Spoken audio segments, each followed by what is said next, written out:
എല്ലാവർക്കും നമസ്കാരം. ഇന്നത്തെ ടോപ്പിക് എന്ന് പറയുന്നത് invest in the next generation and their ideas. ഈ ഒരു വീഡിയോ കൊണ്ട് ഉദ്ദേശിക്കുന്നത് ഒരു മെസ്സേജ് തരാനാണ്. അത് മറ്റാർക്കുമല്ല, മുതിർന്നവർക്കും അതേപോലെ തന്നെ അധ്യാപകർക്കുമാണ്.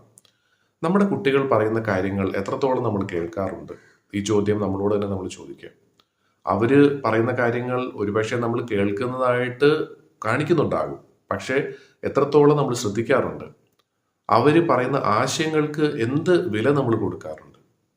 മിക്കവാറും ഇല്ല എന്ന് തന്നെയായിരിക്കും നമ്മുടെ ഉത്തരം. പക്ഷെ അത് മാറേണ്ട ഒരു സമയമാണ്. അതിപ്പം മാത്രമല്ല, വർഷങ്ങൾക്ക് മുമ്പ്, നൂറ്റാണ്ടുകൾക്ക് മുമ്പ് ചാണക്യൻ തന്നെ പറഞ്ഞിട്ടുള്ള, അർത്ഥശാസ്ത്രത്തിൽ പറഞ്ഞിട്ടുള്ള ഒരു കാര്യമാണ്. എപ്പോഴും പുതിയ തലമുറകൾ വരുമ്പോൾ അവർക്ക് പുതിയ ആശയങ്ങൾ അവരുടെ മനസ്സിലുണ്ടാകും, അവർക്ക് കൂടുതൽ എനർജി ഉണ്ടാകും. അപ്പം അവരുടെ ചിന്തിക്കുന്ന രീതിയും വ്യത്യാസമായിരിക്കാം. പക്ഷെ മിക്ക മുതിർന്നവരും ചെയ്യുന്ന ഒരു തെറ്റ് എന്ന് പറയുന്നത്, നിനക്ക് ഒന്നും അറിയില്ല, നിങ്ങളെക്കാളും കൂടുതൽ ലോകം ഞങ്ങൾ കണ്ടിട്ടുണ്ട്, അതുകൊണ്ട് തന്നെ കൂടുതൽ ലോക പരിജ്ഞാനം ഉള്ളതുകൊണ്ട് ഞങ്ങൾ പറയുന്നതെല്ലാം ശരിയാണ്, നിങ്ങൾ പറയുന്നത് തെറ്റാണ് എന്നുള്ള ഒരു തെറ്റായ രീതിയാണ്, ഒരു പ്രവണതയാണ് മിക്ക മുതിർന്നവരും പാലിക്കാറുള്ളത്. പക്ഷെ അത് മാറ്റേണ്ട സമയമായി കഴിഞ്ഞു.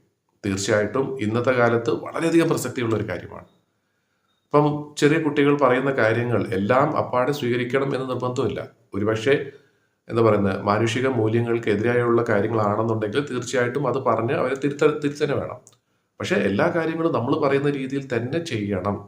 നമ്മൾ പറയുന്ന പോലെ ഇരിക്കണം, നമ്മൾ പറയുന്ന പോലെ നോക്കണം, നമ്മൾ പറയുന്ന പോലെ ചിന്തിക്കണം എന്ന് പറഞ്ഞു വരുത്തുന്നത് തെറ്റാണ്.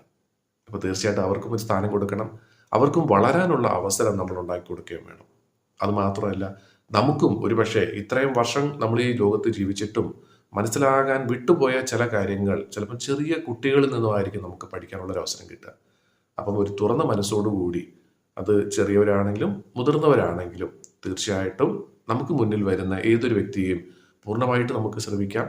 അവർ പറയുന്ന കാര്യങ്ങൾ, അതിലെന്തെങ്കിലും ഒരു കാര്യമുണ്ടെങ്കിൽ തീർച്ചയായിട്ടും അത് പൂർണ്ണ മനസ്സോടുകൂടി അംഗീകരിക്കാനുള്ള ഒരു മനസ്സും കൂടെ നമുക്കുണ്ടാകട്ടെ എന്ന് ആശംസിക്കുന്നു.